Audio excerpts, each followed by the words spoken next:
আগামীকাল খুমলুঙে একটি বিশাল বড় জমায়েত আমাদের ত্রিপুরা প্রদেশের।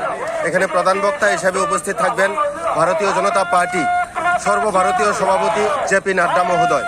উপস্থিত থাকবেন আমাদের ত্রিপুরা প্রদেশের মাননীয় সভাপতি রাজীব ভট্টাচার্য মহোদয় সহ আরও একাধিক নেতৃত্ব। এই উপলক্ষে আজকে অভিনন্দন রিলি আমবাসা মণ্ডলের থেকে।